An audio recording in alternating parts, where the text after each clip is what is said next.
Hello friends, welcome to career path classes. आप सबका बहुत बहुत स्वागत है। तो फ्रेंड्स, आज की इस वीडियो में हम लोग नागपुरी जूमर सीरीज में नागपुरी से संबंधित महत्वपूर्ण ऑब्जेक्टिव क्वेश्चंस करने वाले हैं, जो कि काफ़ी महत्वपूर्ण होंगे। तो फ्रेंड्स, वीडियो पूरा देखिएगा। अगर वीडियो अच्छी लगे तो प्लीज़ वीडियो को लाइक कर दीजिएगा। अगर चैनल पर नए हैं तो चैनल को सब्सक्राइब कर लीजिएगा और वीडियो को अपने दोस्तों के साथ और कम से कम एक स्टडी ग्रुप में शेयर जरूर कीजिएगा। तो चलिए फ्रेंड्स, स्टार्ट करते हैं आज की क्लास। और क्लास शुरू करने से पहले आप सभी के लिए एक महत्वपूर्ण सूचना है। हमारी तरफ से आप सभी के लिए एक ई बुक प्रोवाइड कराई गई है, जो कि बिल्कुल फ्री है। इस ई बुक में नागपुरी के 10 प्रैक्टिस सेट दिए गए हैं। कुल 1000 प्रश्न हैं, जो कि बिल्कुल फ्री है। यह ई बुक आप लोग को टेलीग्राम चैनल पर मिल जाएगा, जिसके लिए मैंने डिस्क्रिप्शन पर लिंक दे रखा है। तो आप लोग डिस्क्रिप्शन पर जाइए, टेलीग्राम चैनल ज्वाइन कीजिए और इस ई बुक को डाउनलोड कर लीजिए। और साथ ही आप लोगों के लिए 500 प्लस ऑब्जेक्टिव क्वेश्चंस का नागपुरी ब्रह्मास्त्र क्लास लाया गया था, जो कि प्ले लिस्ट में पड़ा है। तो आप लोग जाइए, इसे भी देखिए। तो चलिए फ्रेंड्स, स्टार्ट करते हैं आज की क्लास।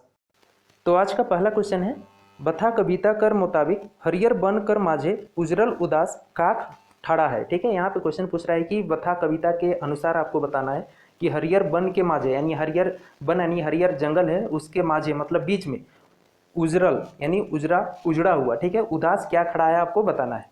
काया, गच, मेंजूर या ई मन में कोई नहीं। तो यहाँ पे सही आंसर हमारा बी हो जाएगा, गच। ठीक है, बथा कविता कर मुताबिक हरियर बन कर माझे यानी हरियर बन के बीच में उजरल यानी उजड़ा हुआ उदास क्या खड़ा है, तो गच यानी पेड़ खड़ा है। ठीक है, इसे याद रखना है। और यहाँ पे अगर हम बात करें तो जो बथा कविता है, इनके कवित्री कौन है, तो शकुंतला मिश्र जी ने इसे लिखा है। ठीक है, इसे भी आपको ध्यान रखना है।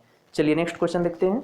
नेक्स्ट क्वेश्चन नंबर सेकेंड है, परमवीर अल्बर्ट एका कौन कवि का रचना है। ठीक है, आपको यहाँ पे बताना है कि परमवीर अल्बर्ट एका जो रचना है, किस कवि का ये रचना है। पहला ऑप्शन है मधु मंसूरी का, या फिर गोविंद शरण लोहरा का, या फिर शिव अवतार चौधरी का, या रघुनाथ निरपति का। तो यहाँ पर सही आंसर हमारा शिव अवतार चौधरी जी का है। ठीक है, परमवीर अल्बर्ट एका किस कवि का रचना है, तो शिव अवतार चौधरी का। ठीक है, अगर यहाँ पे बात करें मधु मंसूरी हंसमुख का, इनका कौन सा रचना है आपका बन कविता भाग 1 में, तो पनिहारिन है, जो कि कविता है। और दूसरा है गोविंद शरण लोहार, इनके द्वारा लिखित कौन सा कविता है बन के भाग 1 में जो छपा है, तो कुराम्बे वासुदेव राय। ठीक है, इसे भी आपको याद रखना है।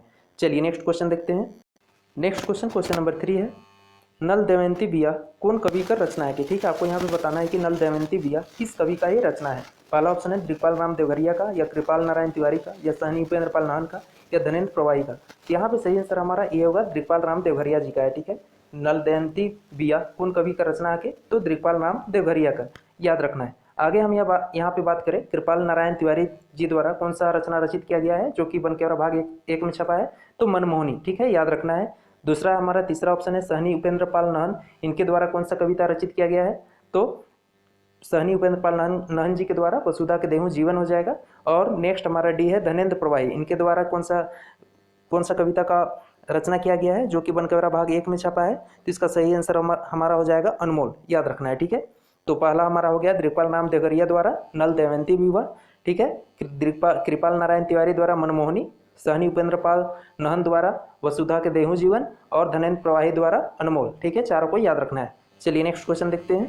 नेक्स्ट क्वेश्चन नंबर 4 है, साहित्यकार श्रीकांत कर रचना जखम कौन विधा में लिखल आए। ठीक है, आपको यहाँ पे बताना है कि साहित्यकार कौन है, तो श्रीकांत है। तो इनके द्वारा जो रचित रचना जखम है, किस विधा में यानी किस रूप में लिखा गया है आपको बताना है। गीत रूप में, कहानी रूप में, आलेख रूप में, या कविता रूप में। तो यहाँ पे सही आंसर हमारा क्या होगा, यहाँ पे सी हो गया, आगे हो गया ही बी होता है। ठीक है, तो कहानी यानी ऑप्शन बी हमारा यहाँ पे सही होगा। ठीक है, इसे याद रखना है। साहित्यकार श्रीकांत कर रचना जखम कौन विधा में लिखल आए, तो कहानी रूप में। ठीक है, याद रखना है।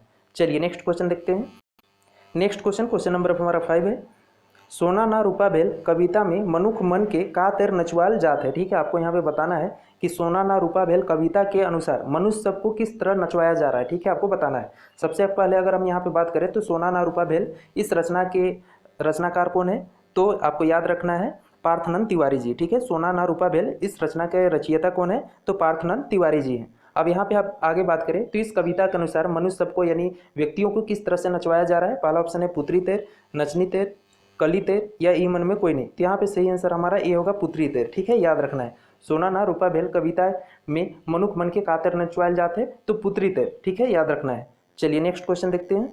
नेक्स्ट क्वेश्चन नंबर 6 है हमारा, कवि आपन कविता सोना ना रूपा भेल कविता में पानी भरल कड़ाही में का पकाए कर बात करे ना। ठीक है, यहाँ पे आपको बताना है कि कवि अपने कविता यानी कौन सा कविता का बात हो रहा है, सोना ना रूपा भेल, और इसके कवि कौन है, अभी जस्ट बताया था पार्थनंद Tiwari ji.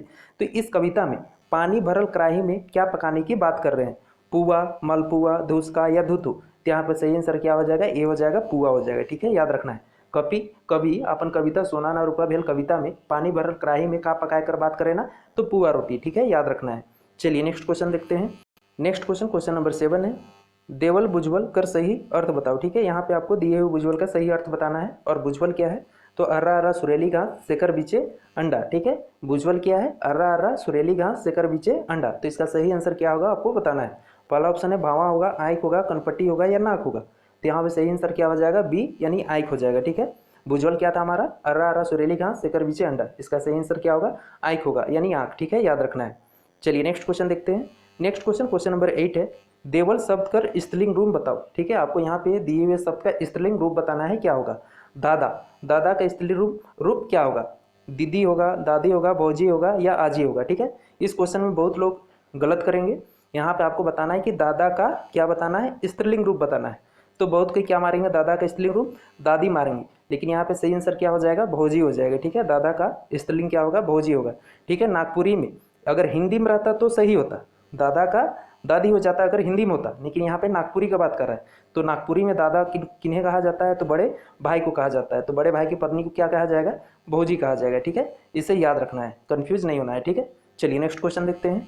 Next question, question number 9 है, देवल लोकोक्ति कर सही अर्थ बताओ। ठीक है, देवल लोकोक्ति का क्या बताना है, सही अर्थ बताना है। यानी यहाँ पे कहावत दिया गया है और आपको सही अर्थ बताना है, क्या होगा, अरवे गाय बरवे बथान। तो इसका सही अर्थ क्या होगा आपको बताना है। पहला ऑप्शन है गाय कर सेवा नहीं करे, या बथान के ठीक नहीं रखे, या बेस इंतजाम नहीं करे, या दूसर कर गाय कर भरोसा करे। तो यहाँ पे सही आंसर क्या होगा, बेस इंतजाम नहीं करे। ठीक है, अरवे गाय बरवे बथान, इसका सही आंसर क्या होगा, नागपुरी में इसको क्या कहा जाता है, यानी बेस इंतजाम, यानी सही ढंग से कोई चीज़ का इंतजाम नहीं किया गया है, तो उसी को नागपुरी में क्या कहा जाता है, अरवे गाय बरवे बथान। ठीक है, याद रखना है। चलिए नेक्स्ट क्वेश्चन देखते हैं। नेक्स्ट क्वेश्चन, क्वेश्चन नंबर 10 है, देवल लोकोक्ति कर सही अर्थ बताओ। ठीक है, यहाँ भी एक लोकोक्ति मतलब कहावत दिया गया है, आपको सही अर्थ बताना है, क्या होगा, फोकट लाल गिरधारी घरे नखे डूबा थारी। ठीक है, कहावत यहाँ पे क्या है, तो फोकट लाल गिरधारी घरे नखे डूबा थारी। इसका सही आंसर क्या होगा आपको बताना है। पहला ऑप्शन है काम धंधा कर होए, या फालतू बात बनाएक वाला, या अभावग्रस्त होए, या पकटिया खाएक पिए। तो यहाँ पे सही आंसर हमारा सी हो जाएगा, अभावग्रस्त हुए, मतलब संसाधनों की कमी होना। ठीक है, फोकट लाल गिरधारी घरे नखे डूबा थारी, इसका सही आंसर क्या हो जाएगा, अभावग्रस्त हुए। सही आंसर हमारा सी होता है। ठीक है, चलिए नेक्स्ट क्वेश्चन देखते हैं। नेक्स्ट क्वेश्चन, क्वेश्चन नंबर 11 है, हेठे देल में से कौन माटी कविता कर रचनाकार है। ठीक है, आपको यहाँ पे बताना है दिए हुए ऑप्शनों में से कि कौन माटी कविता के रचनाकार है। पहला ऑप्शन है डॉक्टर उमेश नंद तिवारी जी, या आनंद किशोर नाथ तिवारी जी, या वीरेंद्र नाथ तिवारी जी, या फिर इन मन में कोई नहीं। तो यहाँ पे सही आंसर हमारा ए हो जाएगा, डॉक्टर उमेश नंद तिवारी जी हैं। ठीक है, हेठे देल में से माटी कविता कर रचनाकार कौन है, तो डॉक्टर उमेश नंद तिवारी जी हैं, याद रखना है। चलिए नेक्स्ट क्वेश्चन देखते हैं। क्वेश्चन नंबर 12 है, माटी कविता में कवि कर मुताबिक माटी के कर जिंदगी कर आधार है। ठीक है, आपको यहाँ पे बताना है कि माटी कविता में कवि के अनुसार या कवि के मुताबिक माटी के कर यानी जो मिट्टी है किसका जिंदगी का यानी जिंदगी का आधार है, किसान कर, व्यापारी कर, धांगर कर, या फिर ई मन में कोई नहीं। तो यहाँ पे सही आंसर क्या हो जाएगा, ये हो जाएगा किसान कर। ठीक है, माटी कविता में कवि कर मुताबिक माटी के कर जिंदगी कर आधार है तो किसान सबर। ठीक है, याद रखना है। नेक्स्ट क्वेश्चन, क्वेश्चन नंबर 13 है, मति करू सान बड़े बड़क टूटलक गुमान, मति करू सान बड़े बड़क टूटलक गुमान, करे रावण अभिमान दुर्योधन धनवान, इंद्र कुबेर बाली वीर बलवान, मति करू सान बड़े बड़क टूटलक गुमान। प्रस्तुत पंक्ति कौन कविता से ले जाए। ठीक है, यहाँ पे कविता का कुछ पंक्ति लिया गया है और आपसे पूछ रहा है कि यह जो पंक्ति लिए गए हैं वो किस कविता से है, आपको बताना है। ठीक है, तो यहाँ पे आप देखिएगा मति करू सान यहाँ पे शुरू ही दिया गया है, तो इसी के आधार पर आप पता लगा सकते हैं कि किस कविता से लिया गया है। यहाँ पे ऑप्शन पे आप देख सकते हैं, पहला ही ऑप्शन हमारा मति करुसान, तोर बिना, सोना ना रूपा भेल, या इमन में कोई नहीं। तो यहाँ पे सही आंसर हमारा क्या हो जाएगा, ऑप्शन ए ही सही हो जाएगा, मति करुसान। ठीक है, तो यहाँ पे क्वेश्चन नंबर 13 हमारा था मति करुसान, यानी यहाँ पे कविता के कुछ पंक्ति दिए गए थे और आपसे पूछा था कि किस कविता की पंक्ति है, तो मति करुसान। और इनके जो लेखक हैं वो कौन है, तो देवेंद्र नाथ पाठक जी हैं, इसे भी आपको याद रखना है। ठीक है, चलिए नेक्स्ट क्वेश्चन देखते हैं। नेक्स्ट क्वेश्चन, क्वेश्चन नंबर 14 है, कहावत भाषा के का प्रदान करेला। ठीक है, आपको यहाँ पे बताना है कि जो कहावत होते हैं वो भाषा को क्या प्रदान करते हैं, स्थिरता, व्यापकता, व्याकुलता, मन में कोई नहीं। तो यहाँ पे सही आंसर हमारा क्या हो जाएगा, ये हो जाएगा, स्थिरता प्रदान करते हैं। ठीक है, कहावत भाषा के क्या प्रदान करते हैं, तो स्थिरता प्रदान करेला, यानी कहावत भाषा क्या प्रदान करेला, तो स्थिरता, याद रखना है। चलिए नेक्स्ट क्वेश्चन देखते हैं।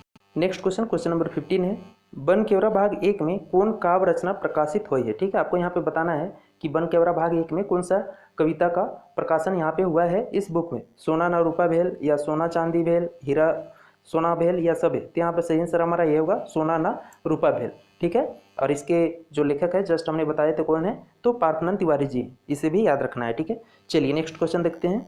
नेक्स्ट क्वेश्चन, क्वेश्चन नंबर 16 है, देवल शब्द कर विलोम शब्द बताओ। ठीक है, यहाँ पे एक शब्द दिया गया है और आपको यहाँ पे इसका विलोम बताना है क्या होगा, और शब्द हमारा क्या है, उजर, तो इसका विलोम क्या होगा आपको बताना है। पहला ऑप्शन है साफ होगा, सुंदर होगा, करिया होगा, या मटमैल होगा। तो यहाँ पे सही आंसर हमारा सी हो जाएगा, करिया होगा। ठीक है, उजर का विलोम क्या होगा, तो करिया होगा। उजर मतलब साफ यानी सफ़ेद हो गया, तो उसी को उल्टा क्या हो जाएगा, काला यानी करिया हो जाएगा नागपुरी में। ठीक है, चलिए नेक्स्ट क्वेश्चन देखते हैं। नेक्स्ट क्वेश्चन, क्वेश्चन नंबर 17 है, देवल बुज्वल कर सही अर्थ बताओ। ठीक है, यहाँ पे बुज्वल दिया गया है और आपको सही अर्थ बताना है क्या होगा, और बुज्वल क्या है, ऋषि मुर्गी डेनाई में अंडा देवेला। ठीक है, क्या है बुज्वल, ऋषि मुर्गी डेनाई में अंडा देवेला। तो इसका सही आंसर क्या होगा आपको बताना है, अंडा होगा, तूत होगा, औरा होगा, या बहर होगा, यानी यहाँ बैर रहता। ठीक है, बैर होता। तो यहाँ पे सही आंसर हमारा क्या हो जाएगा, सी हो जाएगा, औरा हो जाएगा। ठीक है, याद रखना है, ऋषि मुर्गी डेनाई में अंडा देवेला, इस बुज्वल का सही आंसर क्या होगा, तो औला, जो औला होता है ना, तो इसी को औरा कहा जाता है नागपुरी में, तो औरा होगा सही आंसर। ठीक है, याद रखना है।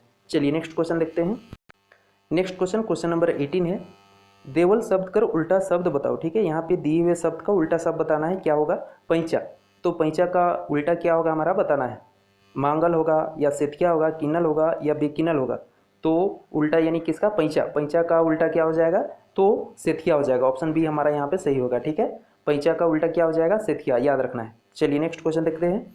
नेक्स्ट हमारा क्वेश्चन नंबर 19 है, देवल शब्द कौन प्रत्यय जुड़ल है। ठीक है, दिए हुए शब्द में कौन सा प्रत्यय जुड़ा है आपको बताना है, यानी शब्द हमारा क्या है, झगराहीन, तो इसमें कौन सा प्रत्यय जुड़ा हुआ है आपको बताना है, रहीन, हीन, या इन, या देवल, कोनो नहीं। तो यहाँ पर सही आंसर हमारा क्या हो जाएगा, सी हो जाएगा, इन प्रत्यय जुड़ा हुआ है। ठीक है, रहीन में यानी झगराहीन में कौन सा प्रत्यय जुड़ा हुआ है, तो इन प्रत्यय जुड़ा हुआ है, याद रखना है। ठीक है, चलिए नेक्स्ट क्वेश्चन देखते हैं।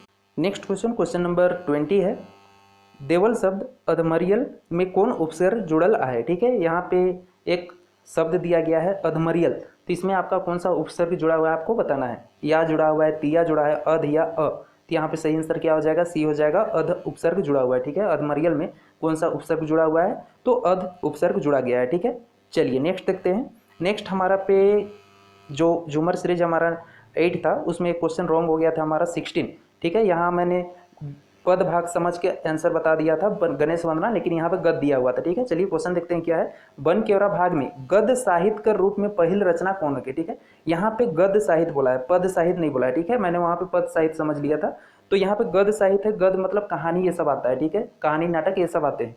तो पद रहता है तो हमारा तो गणेश वंदना हो जाता है कविता वाला भाग में, लेकिन गद्य साहित्य बोला है तो यहाँ पे सही आंसर हमारा बी हो जाता है। ठीक है, वहाँ पे गणेश वंदना हमने बता दिया था, लेकिन गद्य साहित्य है अगर तो त्रिफला होगा, अगर पद साहित्य रहता है तो वहाँ पे गणेश वंदना होता है। ठीक है, इसे भी आपको याद रखना है, कंफ्यूज नहीं करना है, एग्जाम में अच्छे से देख लेना है कि गद्य साहित्य पूछ रहा है या पद साहित्य पूछ रहा है। ठीक है, इसमें कन्फ्यूजन हो जाता है, तो इसे याद रखना है, गद्य साहित्य पूछे तो त्रिफला हो जाएगा, अगर पद साहित्य बोलता है तो गणेश वंदना होता है। ठीक है, इसे याद रखना है।